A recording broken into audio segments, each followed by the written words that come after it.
ሰላም ጤና ይስጥልን ክቡራትና ክቡራን አድማጭ ተመልካቾቻችን እንደምን አላችሁ እንደምን ቆይታችኋል። ዛሬ መስከረም 20 2018 ያለውን የጥቁር ገበያ ሐዋላ ምንዛሬና የባንኮችን የምንዛሬ ዋጋ ተመን ወደ እናንተ ይዘምተናል። በዛሬው ዕለት በጥቁር ገበያ ሐዋላ ምንዛሬ የ20 ሀገራቶችን የምንዛሬ ዋጋ ተመን እንደዚሁም በባንኮች ደረጃ ደግሞ የሶስት ባንኮችን የምንዛሬ ዋጋ ተመን ከሶስቱ ባንኮች አሪፍ ምንዛሬ የሚገኘው ባንክ የትኛው ባንክ ነው የሚለው መረጃ በዚህ ቪዲዮአችን አንድ በአንድ አብረን እንመለከታለን። ቤተሰቦች በሰሞኑን ያለው የጥቁር ገበያ ሐዋላ ምንዛሬም እጅግ በጣም እየጨመረ ይገኛል። ጥቁር ገበያ ወይም ደግሞ ሐዋላ ከዚህ በኋላ መጨመሩ ማይቀር ነው እየተባለ ይገኛል። እናም በዛሬው ዕለት በጥቁር ገበያ ሐዋላ ምንዛሬም ገንዘባችሁን በአሁኑ ሰዓት ላይ ብትልኩ የተሻለ ነው ወይስ ባትልኩ የተሻለ ነው የሚለው ነገር አብረን እንመለከታለን። በተጨማሪም ገንዘባችሁን የማትልኩ ከሆነ ምን ላይ ኢንቨስት ብታደርጉት የተሻለ ነው የሚለው ነገር አንድ በአንድ አብረን እንመለከታለን። ቤተሰቦች ቪዲዮ ላይክ ያደርጋችሁ አብራችሁን ቆዩ። ቤተሰቦች በአሁኑ ሰዓት ላይ ገንዘባችሁን ብትልኩ ወይስ ባትልኩ ይሻላል የሚለው ነገር በመጀመሪያ እንመልከት። በመጀመሪያም ገንዘባችሁን ወደ ኢትዮጵያ የምትልኩ ከሆነ እንደዚሁም ገንዘባችሁን ልካችሁ ገንዘባችሁን አካውንታችሁ ላይ ለማስቀመጥ ብቻ ከሆነ ገንዘባችሁን የምትልኩት በጣም ኪሳራ ላይ ነው የምትወርቁት። እንደዚህ ስላችሁ ገንዘባችሁ አካውንታችሁ ላይ ነው የሚቀመጠው፣ ነገር ግን የገንዘቡ የመግዛት አቅም ወይም ደግሞ የብር የመግዛት አቅም እጅግ በጣም እየተዳከመ ስለሆነ የዛኔ እናንተ ወደ ባንክ ቤት ገንዘባችሁን የላካችሁበት ጊዜ የሚገዛላችሁን ዕቃ አሁን ላይ አይገዛላችሁም። እንዴት ካላችሁኝ ላስረዳችሁ። እናንተ ከ2 ዓመት በፊት ወይም ደግሞ ከ1 ዓመት በፊትና ከ5 ወር በፊት 500 ሺህ ብር አካውንታችሁ ላይ ያስቀምጣችኋል ነበር። በዛ 500 ሺህ ብር ብዙ ነገር መግዛት ትችሉ ነበር በዛ ሰዓት ማለት ነው። ነገር ግን አሁን ላይ በጣም ትንሽ ነገራቶችን ጥቂት ነገራቶችን ነው መግዛት የምትችሉት። ለምንድን? የብር መግዛት አቅም እጅግ በጣም ስለተዳከመ ማለት ነው። በተቃራኒው ደግሞ ገንዘባችሁን ሳትልኩ ገንዘባችሁን ወደ ኢትዮጵያ ሳትልኩ ሳዑዲ ውስጥ ከሆነ ያላችሁት እንደዚሁም ደግሞ ዱባይ ውስጥም ካላችሁ እንደዚሁም ደግሞ አሜሪካን ውስጥም ካላችሁ የተለያየ ሀገርን ብትኖሩ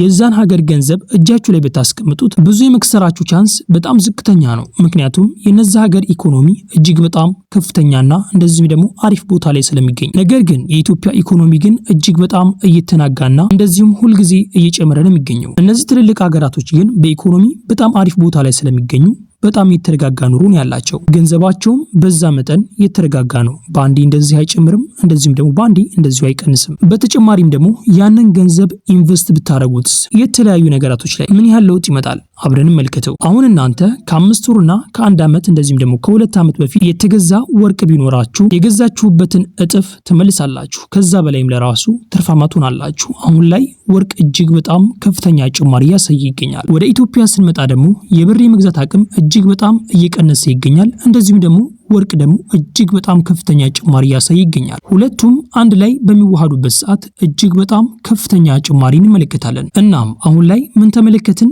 ወርቅ ላይ ኢንቨስት ብታደርጉ እጅግ በጣም ከፍተኛ ትርፍ እንደምታገኙ ተመልክተናል። ወርቅ ላይ ብቻ አይደለም የተለያዩ ነገራቶች ላይ ሼር እያደረጋችሁ ብትሰሩ የተሻለ ነው። አብሶም ደግሞ የምታውቋቸው በሼር ፎቅ የሚሰሩ ግለሰቦች ወይም ደግሞ ድርጅቶች ካሉ ታማኝ ከሆኑ ማለት ነው እነሱ ጋር አንድ ላይ መስራት በጣም አዋጭ ነገር ነው። በኢትዮጵያ ውስጥም ሆነ በዛው በሳዑዲ ውስጥም ሆነ አቅም ካላችሁ ማለት ነው። እንደዚሁ በጣም ብዙ ነገራቶች አሉ። እናንተ ይህን ነገር ላይ ኢንቨስት ባደርግ በጣም ያዋጣኛል ብላችሁ የምታስቡት ነገር ላይ ኢንቨስት ማድረግ። እናም ቤተሰቦች በዚህ መንገድ እጅግ በጣም ብዙ ግለሰቦች እየተለወጡ ይገኛሉ። እኛ የምናውቃቸው ኢትዮጵያ ውስጥ ማለት ነው ከ6 ዓመትና ከ7 ዓመት የተገዛ ወርቅ በዛ ሰዓት በ47 ሺህ ብር የተገዛ ወርቅ አሁን ላይ በሚሊዮን እንደገባም ተመልክተናል። እዚህ ጋር መመልከት ያለባችሁ ወርቁም እጅግ በጣም እየጨመረ ይገኛል። እንደዚሁም ደግሞ የኢትዮጵያ ብር የመግዛት አቅም እጅግ በጣም እየተዳከመ ይገኛል። አንድ ላይ ሲዋሃድ እጅግ በጣም የገንዘብ ብዛት ይፈጠራል። እናም ቤተሰቦች እናንተም በደንብ አድርጋችሁ ብታስቡበት የተሻለ ይመስለኛል። እንደዚሁም አብዛኞቻችሁ ቤተሰብ ያለበት ቦታ ቤት ለመስራት ሐሳብ አላችሁ ቢያስባለሁ አሪፍ ነገር ነው። ቤቱንም ቶሎ ብላችሁ በመጨረስ ብታስቡ የተሻለ ይመስለኛል። ምክንያቱም አሁን ላይ በጣም ብዙ ነገራቶች እየተወደዱ ይገኛሉ። ከዚህ በኋላም ይወደዳል እየተባለ ይገኛል። ወይም ደግሞ አሪፍ ገንዘብ የሚያመጣ ስራ ካገኛችሁ እሱን ብታስቀድሙት የተሻለ ይመስለኛል። ምክንያቱም ቤት ከተሰራ በኋላ ዝም ብሎ ነው ቁጭ የሚለው። እንደዚሁም ገንዘብ ያተርፋል ይታወቃል። ነገር ግን እናንተ አሪፍ ስራ ነው ብላችሁ ያሰባችሁ ስራ ቤቱ ከሚያተርፈው በላይ አተርፍበታለሁ ብላችሁ ካሰባችሁ ስራውን ብታስቀድሙት በጣም የተሻለ ነው ብዬ አስባለሁ። ፈልጋለሁ። የእናንተ ደግሞ አስተያየት በኮሜንት ላይ አሳውቁ። ቤተሰቦች ይሄን ነገር እየነገርኳችሁ የምገኘው ልክ እንደ ወንድም ልምከራችሁ ብዬ እንጂ ሌላ ነገር አስቤ አይደለም። በነገራችን ላይ ግን የእናንተ ደግሞ አስተያየት ፈልጋለሁ፣ በኮሜንት ላይ አሳውቁኝ። ቤተሰቦች ይሄ ቪዲዮ ሌላ ኢትዮጵያ ወገኖቻችን ይጠቅማል ብላችሁ ካሰባችሁ ይሄን ቪዲዮ ሼር አድርጉላቸው። እንደዚህም ደግሞ ቪዲዮ ላይክ በማድረግ ሌላ ኢትዮጵያ ወገኖቻችን ጋር ተደራሽ ነው ማድረግ ትችላላችሁ። ቻናላችንን ሰብስክራይብ በማድረግ ደግሞ ቀጣይ የምለቃቸው ቪዲዮዎች በፍጥነት እንድርሳችሁ ማድረግ ትችላላችሁ። ያላችሁን ደግሞ አስተያየት በኮሜንት ላይ ጻፉልኝ። ጥያቄም ካላችሁ በኮሜንት ላይ አሳውቁኝ። የምናውቀው ከሆነ እንመልስላችኋለን። ቤተሰቦች ቪዲዮ ላይክ ያደርጋችሁ እስከ ቪዲዮ መጨረሻ አብራችሁን ቆዩ። በቅድሚያም የምናገኘው አንድ የአሜሪካን ዶላር በአሁኑ ሰዓት ላይ በጥቁር ገበያ ሐዋላ ምንዛሬም እየተመነዘረበት ያለው ዋጋም 166 ብር ከ30 ሳንቲም እየተመነዘረ ሲሆን 100 የአሜሪካን ዶላሮች ደግሞ 16630 ብር በኢትዮጵያ ብር በጥቁር ገበያ ሐዋላ ምንዛሬም በ02 ሲመነዘር ይውላል። በቀጣይ የምናገኘው አንድ ዩሮ በአሁኑ ሰዓት ላይ በጥቁር ገበያ ሐዋላ ምንዛሬም እየተመነዘረበት ያለው ዋጋም 194 ብር ከ99 ሳንቲም እየተመነዘረ ሲሆን 100 ዩሮዎች ደግሞ 19499 ብር በኢትዮጵያ ብር በጥቁር ገበያ ሐዋላ ምንዛሬም በ02 ሲመነዘር ይውላል። በቀጣይ የምናገኘው አንድ የስዊስ ፍራንክ በአሁኑ ሰዓት ላይ በጥቁር ገበያ ሐዋላ ምንዛሬም እየተመነዘረበት ያለው ዋጋም 208 ብር ከ15 ሳንቲም እየተመነዘረ ሲሆን 100 የስዊስ ፍራንኮች ደግሞ 20815 ብር በኢትዮጵያ ብር በጥቁር ገበያ ሐዋላ ምንዛሬም በ02 ሲመነዘር ይውላል። በቀጣይ የምናገኘው አንድ የካናዳ ዶላር በአሁኑ ሰዓት ላይ በጥቁር ገበያ ሐዋላ ምንዛሬም እየተመነዘረበት ያለው ዋጋም 119 ብር ከ48 ሳንቲም እየተመነዘረ ሲሆን 100 የካናዳ ዶላሮች ደግሞ 11948 ብር በኢትዮጵያ ብር በጥቁር ገበያ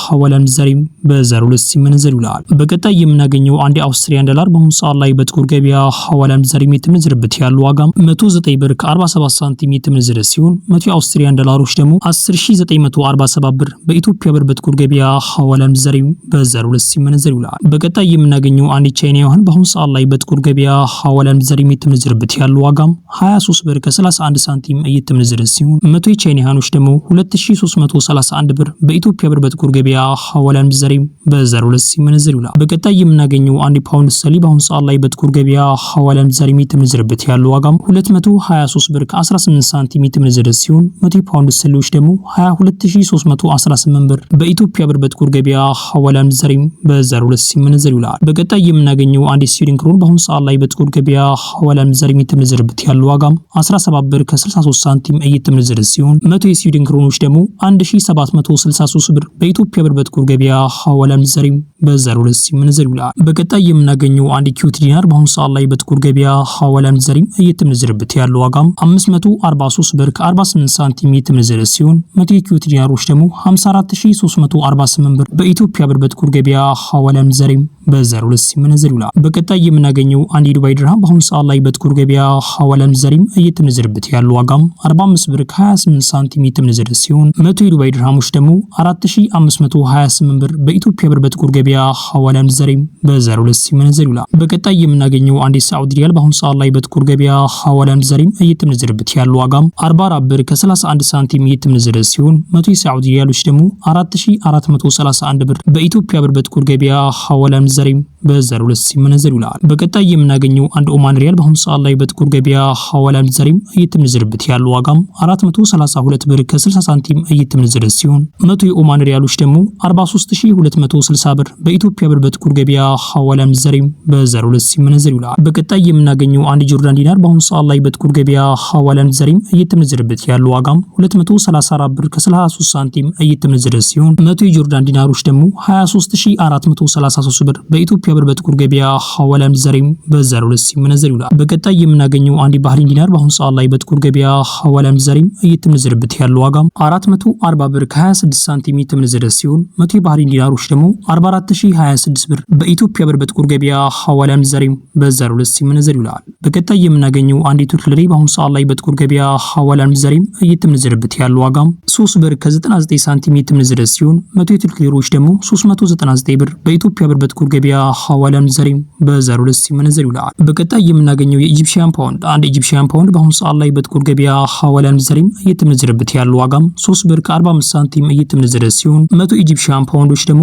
345 ብር በኢትዮጵያ ብር በጥቁር ገበያ ሐዋላ ምንዛሬም በ02 ሲመነዘር ይውላል። በቀጣይ የምናገኘው አንድ የመን ሪያል በአሁኑ ሰዓት ላይ በጥቁር ገበያ ሐዋላ ምንዛሬም እየተመነዘረበት ያለው ዋጋም 0.69 ሳንቲም እየተመነዘረ ሲሆን 100 የመን ሪያሎች ደግሞ 69 ብር በኢትዮጵያ ብር በጥቁር ገበያ ሐዋላ ምንዛሬም በ02 ሲመነዘር ይውላል። በቀጣይ የምናገኘው የእስራኤል ሽክል አንድ የእስራኤል ሽክል በአሁኑ ሰዓት ላይ በጥቁር ገበያ ሐዋላ ምንዛሬም እየተመነዘረበት ያለው ዋጋም 50 ብር ከ17 ሳንቲም እየተመነዘረ ሲሆን 100 የእስራኤል ሽክሎች ደግሞ 5017 ብር በኢትዮጵያ ብር በጥቁር ገበያ ሐዋላ ምንዛሬም በዛሬው ዕለት ሲመነዘር ይውላል። በቀጣይ የምናገኘው አንድ ኢንዲያን ሩፒ በአሁኑ ሰዓት ላይ በጥቁር ገበያ ሐዋላ ምንዛሬም እየተመነዘረበት ያለው ዋጋም 1 ብር ከ87 ሳንቲም እየተመነዘረ ሲሆን 100 ኢንዲያን ሩፒዎች ደግሞ 187 ብር በኢትዮጵያ ብር በጥቁር ገበያ ሐዋላ ምንዛሬም በዛሬው ዕለት ሲመነዘር ይውላል። በቀጣይ የምናገኘው አንድ የፓኪስታን ሩፒ በአሁኑ ሰዓት ላይ በጥቁር ገበያ ሐዋላ ምንዛሬም እየተመነዘረበት ያለው ዋጋም 0.58 ሳንቲም እየተመነዘረ ሲሆን 100 የፓኪስታን ሩፒዎች ደግሞ 58 ብር በኢትዮጵያ ብር በጥቁር ገበያ ሐዋላ ምንዛሬም በዛሬው ዕለት ሲመነዘር ይውላል። ቤተሰቦች እስካሁን ድረስ እንግዲህ ተመለከትነው የጥቁር ገበያ